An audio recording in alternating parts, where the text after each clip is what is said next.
ముఖ్యమంత్రి గారి దృష్టికి ఆల్రెడీ చెప్పాను నేను. సో మేము దాని ఆ క్రమంలోనే ముఖ్యమంత్రి గారి ఆదేశాల మేరకు మేము కూర్చోబెట్టి క్యాబినెట్ మీటింగ్స్లో మేము కూర్చొని మాట్లాడుతున్నాం. దీని మీద చాలా కఠినమైన చర్యలు తీసుకోవాలి. అలాగే పీడీ యాక్ట్ పెట్టాలని పెట్టుకున్నాం.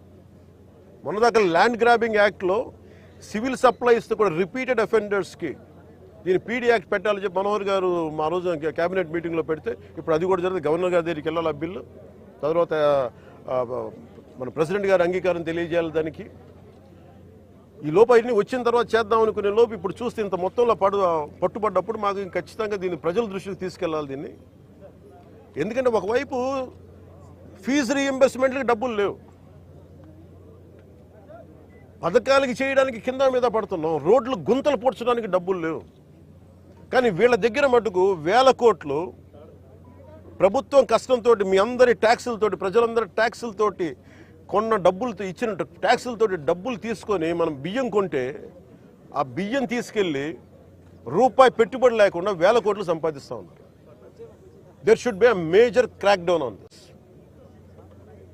దీనికి తన మన భేదం లేదు. దీనికి అధికారులు కాదు, పొలిటికల్ వ్యవస్థ కాదు, ఎవరైనా సరే ఇది చాలా స్టర్న్ యాక్షన్ అయితే తీసుకోవాలి.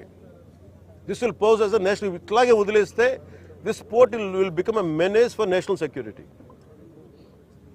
గత ప్రభుత్వం నేను మొత్తుకుంటా ఉన్నాం, మేము ఇబ్బందిగా ఉంది మాట్లాడి. నేను నాకు ఎంత ఆశ్చర్యం, ఎంత డీప్ రూటెడ్ నెట్వర్క్ అంటే నేను వస్తానంటే నన్ను ఇప్పటికీ 2 months నుంచి ఆపేశారు, నన్ను రానివ్వకుండా. ఉన్నత స్థాయి అధికారుల దగ్గర నుంచి లేదు సార్, అక్కడికి వెళ్తే కొంచెం ఇది అవుతుంది సార్, ఎందుకు సార్, ఇప్పుడు కాదు సార్, తర్వాత సార్, ఇప్పుడు యాక్షన్ తీసుకున్నాం సార్, రిపీటెడ్గా చెప్తా ఉన్నారు. నాకు నిన్న విసుగొచ్చి ఒకటే చెప్పాను, పోలీసు వస్తారా రండి, లేదంటే నేను కూర్చోబెట్టి నేను కారులో నేను వెళ్ళిపోతాను, అధికారులు నా పక్కన రాకపోయినా పర్లా. ఈ నిర్ణయం తీసుకొని ఇక్కడికి వచ్చింది. ఇది ప్రజలకు తెలియాలి. ఇది కొండబాబు గారు కానీ, నాదెండ్ల మనోహర్ గారు కానీ, మనకి జిల్లా వైపు నుంచి కానీ మేము పర్యటనలో మేము పదే చెప్పాం. తూర్పుగోదావరి జిల్లా నాయకులు కానీ, ఎమ్మెల్యేలు కానీ, we gave a word to people. మేము ప్రజలకు మాట ఇచ్చాం, పారదర్శకత చూపిస్తాం, ఇలాంటి అవినీతిని, ఇలాంటి స్మగ్లింగ్ని మేము అరికడతామని. ఆ దిశగా చర్యలు తీసుకోవడానికి మేము ముందుకెళ్తున్నాం.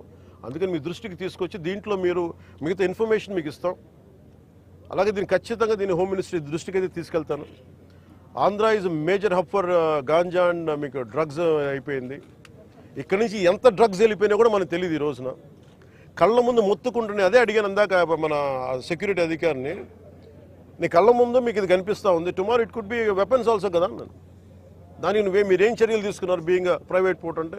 పాప ఆయన ఏం చేస్తాడైనా, పిచ్చుకు మీద బ్రహ్మాస్త్రంలా ఉంటుంది. ఎవరి మీద వేటేయాలి? దీనికి కీలకమైన వ్యక్తులు ఎవరు? దీని వెనక ఎవరు కాపాడుతున్నారు వీళ్ళని? ఏ స్థాయి వ్యక్తులు కాపాడుతున్నారు? ఇవన్నీ చూడాలి. గత ప్రభుత్వం ఇప్పుడు ఈ వ్యక్తి కూర్చోబెట్టి చూస్తే మనకి ఏదో మన 16 కంపెనీస్ ఉన్నాయి, వీళ్ళు కోర్టులకు వెళ్తా ఉన్నారు. రైస్ ఎక్స్పోర్ట్ జరగాలి, మీరు ఎనీథింగ్ ఈజ్ పారదర్శకంగా మీరు చేస్తే ఇబ్బంది రాదు. కానీ దీనిని అడ్డగోలుగా పెట్టుకొని ఈ ప్రభుత్వం ఏమి చేయదంటే మటుకు చాలా బలమైన చర్యలు తీసుకుంటాం.